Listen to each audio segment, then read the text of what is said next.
kick me out. They have no problem cutting her out and letting her just take. I do not agree with things that he does. Mary and Janelle pull their cars onto the dusty track at Coyote Pass. Engines humming, hands gripping the steering wheel a little tighter than usual. The sun is low, casting long shadows across the red earth. And the quiet feels heavy, almost suffocating. For years, this land represented hope, a place where the family's dreams could finally take root. But today, it feels different. Tension hangs in the air like a storm waiting to break. Just weeks before, the family seemed almost whole, at least on camera. We saw Christine struggling silently with the shift in Kody's attention, feeling like her efforts to keep the household running weren't enough. Janelle was steady, practical, holding the line, but even she couldn't ignore the growing cracks in what they once called unity. Meri, as always, was caught in that limbo between hope and frustration. She had given so much: time, money, heart, and yet the distance between her and Kody only seemed to grow. Now, 4 years after buying Coyote Pass, the stakes are higher than ever. The land that was supposed to be their fresh start has turned into a silent battlefield. Kody's decisions have weighed heavily on the women, his control over the property, the finances, and even the family narrative becoming almost unbearable. Every contribution Mary and Janelle made, every dollar poured into the shared dream, now feels like it could be dismissed or questioned. Walking onto this property isn't just a matter of crossing dirt and rocks. It's walking into history, into sacrifices made and promises whispered and broken. Every step carries the weight of years spent believing in something bigger than themselves. They had envisioned laughter, gardens, children running free, and a shared life of faith. Instead, the landscape before them feels tense, measured, and uncertain. As they pause to look at the sprawling parcels, the camera captures the faces full of unspoken questions. What once symbolized a future together now holds reminders of what they've risked and what may never return. And in that silence, one thought hangs over them like the Arizona sky. What happens when promises start to crumble? Coyote Pass wasn't just a piece of land. For the family, it was a promise of something bigger. A life where everyone could finally breathe without the walls of cramped rentals or the complaints of neighbors. The dream was simple on paper. Each wife would have her own home, children could run freely, and the shared land would strengthen their bonds, spiritual and personal. They had paid $820,000 for raw parcels. No utilities, no roads, no structures, just the hope of what could be. Meri walked the property lines with quiet determination. She had poured her own money from the sale of her Las Vegas home into this dream. For her, Coyote Pass was more than land. It was a chance to reclaim a sense of belonging, to find her place again after years of emotional distance. She envisioned a home that symbolized stability, a space where her sacrifices were recognized. Janelle approached the land differently. Grounded and practical, she thought about what could grow here: gardens, orchards, spaces for children to play safely. She had contributed significantly to the purchase and trusted that the family vision would hold. Her investment wasn't just financial, it was mental and emotional. She had kept the family running, balanced budgets, and kept chaos at bay. Christine, ever the nurturer, walked beside them, smiling for the cameras, but carrying a quiet heaviness. She had spent 27 years building the household, keeping peace, and managing countless crises. On this land, she had hoped to continue that support. But doubts had begun to creep in. Kody's attention was shifting. She felt less like an equal partner and more like a supporting character in her own life. But here's where things take a sharp turn. As they explored the parcels, the early cracks in the dream became impossible to ignore. Conversations that should have been simple, where homes would sit, who would handle what, were tinged with tension. Meri noticed subtle dismissals, promises that were left vague. Janelle quietly weighed the practical implications of Kody's shifting focus. And Christine, for the first time, wondered if all her years of nurturing and compromise were being taken for granted. But here's where things take a sharp turn. Despite the laughter that sometimes broke through, The land carried a heavy reminder. Dreams required everyone's commitment. A misstep, a moment of neglect, or even just a shifting priority could unravel years of shared hope. The women knew they had invested more than money. They had given their time, energy, and belief in a vision that now seemed fragile. But here's where things take a sharp turn. As the sun dipped lower, casting long shadows across Coyote Pass, Christine stopped walking. She looked at the open land, at the future she had helped build, and at the family she had supported for decades. A decision was forming in her mind, one that would change everything. What Christine did next shocked everyone. Christine sat quietly in the living room of the Flagstaff house, the walls echoing with memories of 27 years she had poured into this family. She thought about every birthday she planned, every meal she prepared, every crisis she smoothed over. For decades, she had kept the household running, often at the expense of her own happiness. But over the months, a realization had grown too loud to ignore. Her marriage no longer felt like a partnership. Kody's attention had shifted almost entirely to Robyn and their shared children, and the space that should have been hers had slowly disappeared. You wouldn't believe her reasoning, but Christine knew she had to act. Not out of anger, but out of self-preservation. She wanted peace for herself and joy for her children, and she realized staying tethered to a life where her efforts went unnoticed would only bring more heartache. Leaving wasn't simple. It carried financial, emotional, and spiritual consequences. Yet, Christine had reached a point where doing nothing was no longer an option. When she told Kody, the conversation was calm but firm. There were no raised voices, no dramatic ultimatums, just the weight of someone who had finally decided to reclaim her life. She outlined her intentions, leaving the shared home, stepping away from Coyote Pass, and protecting her children's well-being above all else. His reaction was a mix of disbelief and frustration, but she stayed steady. Christine had made her choice, and it was irreversible. The children absorbed the shift in different ways. Some clung to their mother, sensing her vulnerability and determination. Others felt torn, caught between loyalty and love for both parents. The household atmosphere, once busy and chaotic, grew quieter, more tense, like a house waiting for a storm to pass. Mary and Janelle watched from the sidelines, processing the ripple effect of Christine's decision. The dream of Coyote Pass, the vision of unity and shared purpose, now felt fragile. They realized that the choices of one wife could change everything for the others. You wouldn't believe how much courage it took to walk away after so many years. And as Christine closed the door behind her for the last time, a new tension hung in the air, unspoken but palpable. And Janelle would soon face the same crossroads. Janelle sat at her kitchen table, paper spread before her, calculator in hand. She had always been the steady one, the anchor in a family that seemed to shift at every turn. Bills, schedules, conflicts, she managed them all, often silently, without complaint. But over time, the quiet accumulation of broken promises and deferred attention wore on her. Kody's focus was elsewhere, and the energy she put into keeping the family afloat wasn't being met with the same commitment or respect. If this were you, could you walk away?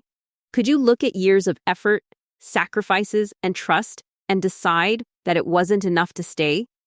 For Janelle, it wasn't a question of love or loyalty. It was about preserving herself. She had given her time, her money, and her heart to keep the household running, and she had reached a point where staying meant losing more than she could afford. She thought about Christine and the courage it had taken to step away. Christine had chosen her peace, and Janelle understood that decision better than anyone. But while Christine had a long-standing history of emotional struggle in her marriage, Janelle's was built on practicality. Her children deserved stability, yes, but so did she. Her financial contributions, her careful planning, and her sacrifices deserved recognition.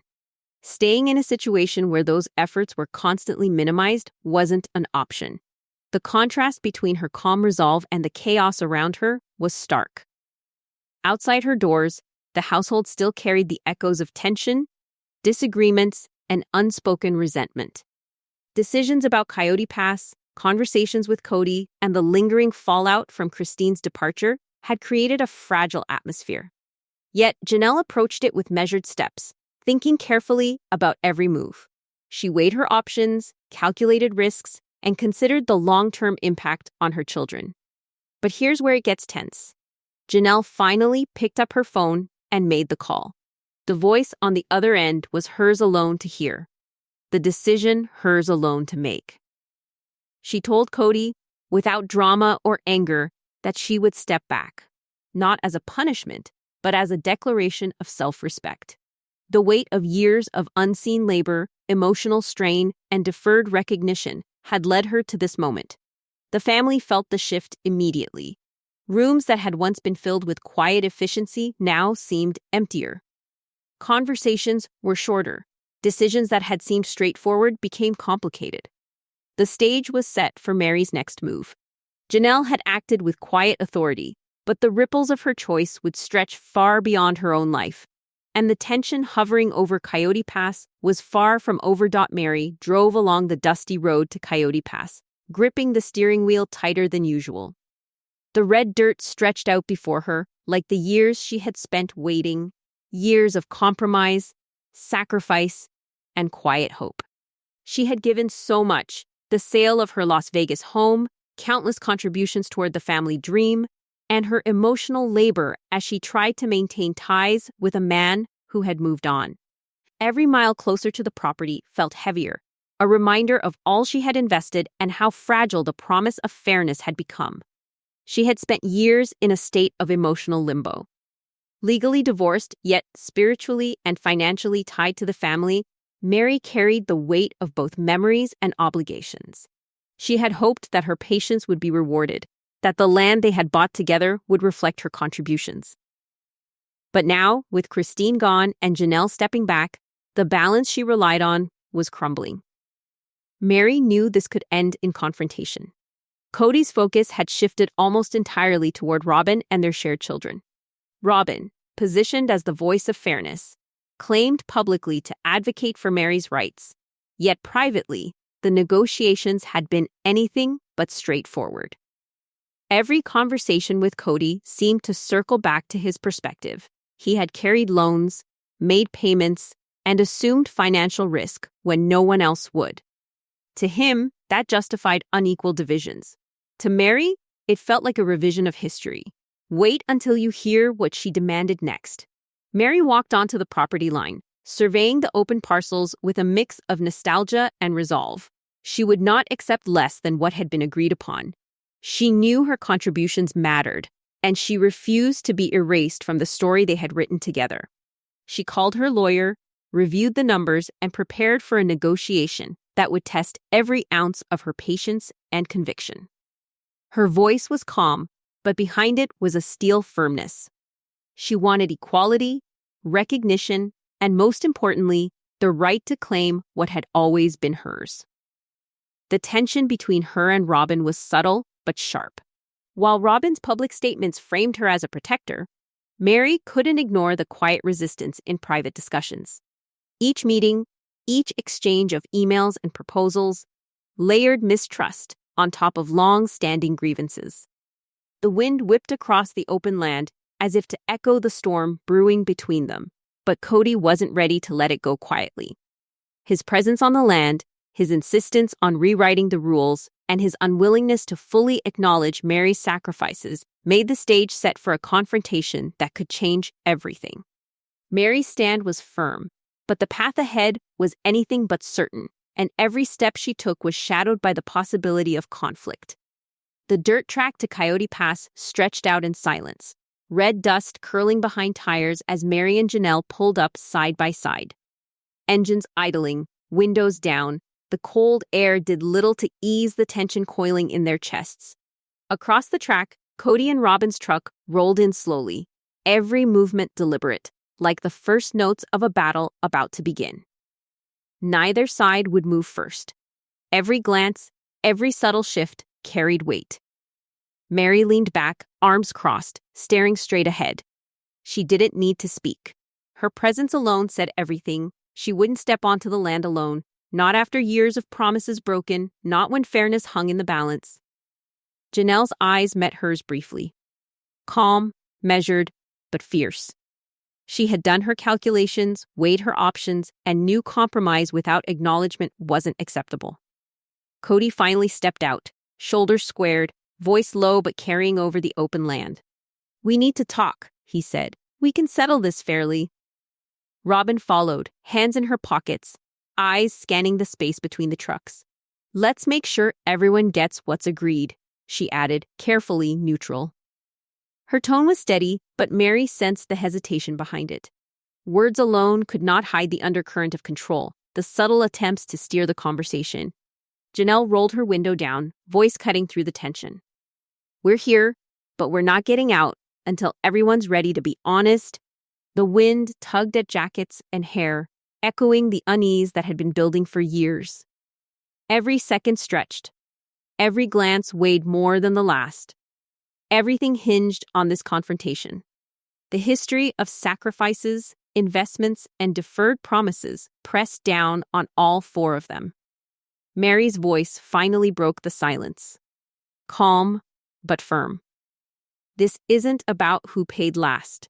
It's about what we all agreed to when we bought this place together." The first words were enough to ignite the storm.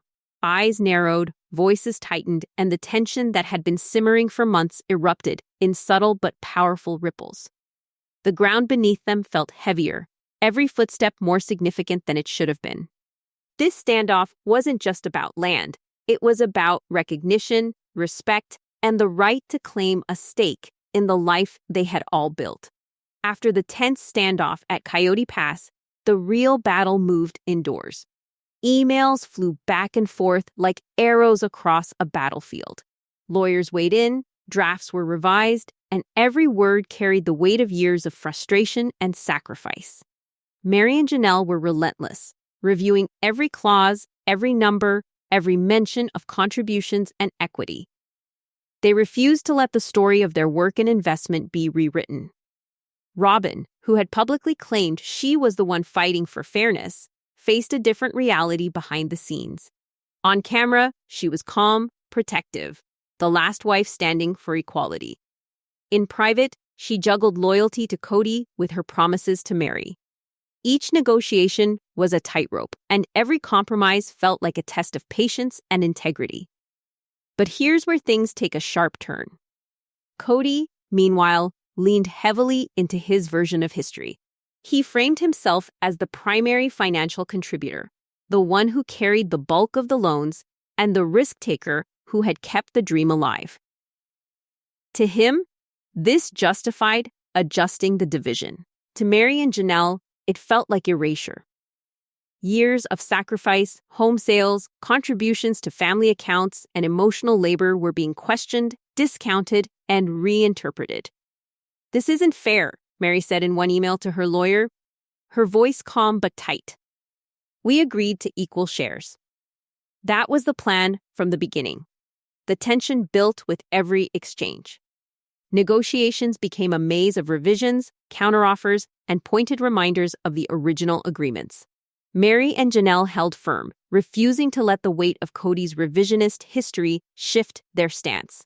Janelle's voice remained level in private calls, but her determination was clear. She was not walking away from what she had earned and sacrificed. But the papers arriving next almost destroyed the deal.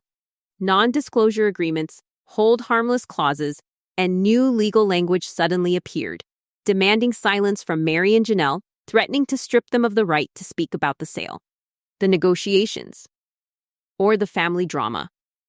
They stared at the documents in disbelief. This was more than standard procedure. It felt like a final attempt to control the narrative and protect power rather than ensure fairness. Meri read aloud, calm but icy. "We are not signing this. We've already given enough. We won't surrender our voices for a payout." Janelle agreed without hesitation. Both women knew that this moment could break the deal entirely. Every second stretched with anticipation. Would they stand their ground or cave? The stage was set. The land, the money, and years of emotional investment hung in the balance.